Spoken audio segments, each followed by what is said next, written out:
welcome back to the show. Montana Senator Mr. Tim Sheehy, who's a member of the Senate Armed Services Committee. Senator, thank you for coming back on. So Friday, May 1st, the clock probably starts ticking. The War Powers Act kicks in.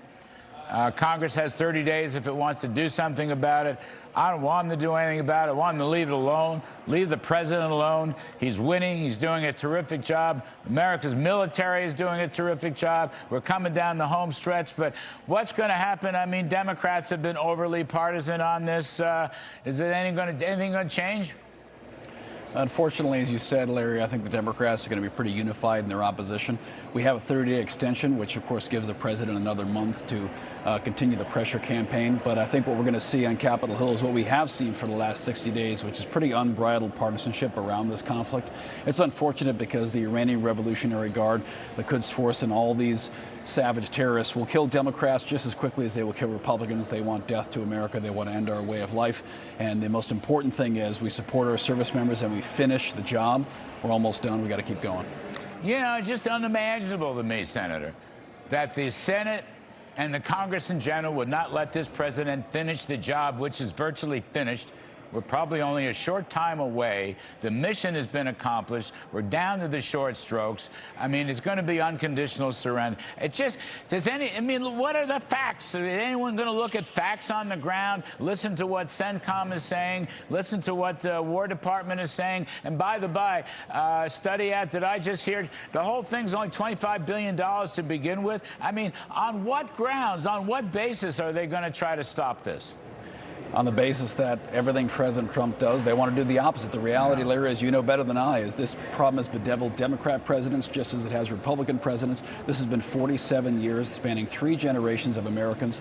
Iranians have not just been targeting and killing Americans. They've been undermining our way of life for years. And, of course, the greatest beneficiary of a sanctioned oil state of Iran is, of course, China, whose economy leeches off of sanctioned cents-on-the-dollar Iranian oil. This power play of blockading their points and blocking their ability to move the oil to China and other parts around the world is increasingly strengthening our position. And most importantly, what we got to do here is finish the job. If we stop now, if we stop early and allow the radical elements of the regime to remain in place, the end result will be even worse than it is now. So we got to finish the job. And my hope is the president gets the 30-day extension in place so we can hopefully finish the blockade. And, of course, as you said, make sure that this regime never comes back again. You know, Senator, it just occurs to me, the Iranians will be cheering the Democrats on to somehow stop this. I mean, you're playing into Iran's hands, are you not?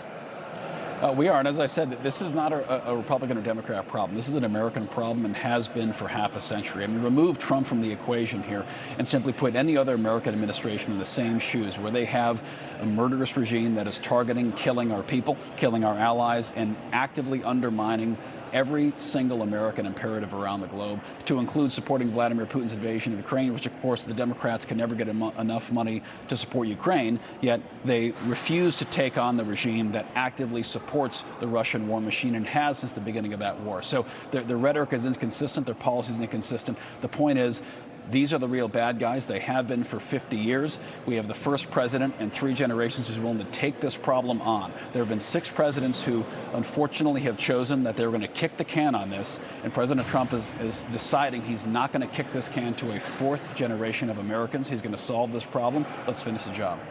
All the Democratic presidents you're referring to, down through this 50-year period, they all agree Iran is a terrible threat.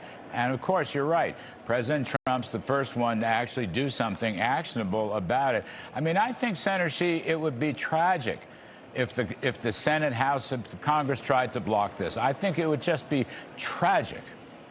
It would be tragic. And for those that say we should have tried diplomacy, well, that's exactly what we did for 47 years. We tried appeasement. We tried buying them off with hundreds of billions of dollars, literally pallets of cash given to them. We tried releasing sanctions. We tried negotiating with them. We allowed them to get nuclear material. We literally have tried every single procedure in the book, from being their friend to having a firm hand with them. And what have they done at every turn? They've killed our service members. They've attacked our allies. They've murdered people in the most brutal ways. And they have declared time and again that death to America is their foreign policy. And if people don't think that they were going to use their nuclear weapons against America, against Americans and against our allies, then they're dead wrong. And I think they've been able to see that firsthand with the medium-range ballistic missiles that have been raining down on Tel Aviv, against the missiles they've been launching against our ships in the Red Sea for the last 2 years, and of course, the hundreds and thousands of American servicemen that they've brutally killed over the past 35 to 40 years. So it's time to fix this problem. Yes, sir, 100%. Senator Tim Sheehy of the great state of Montana. Good luck on the battle, Senator Sheehy, and thank you for your service as a veteran. We appreciate it very much. Thanks, Larry.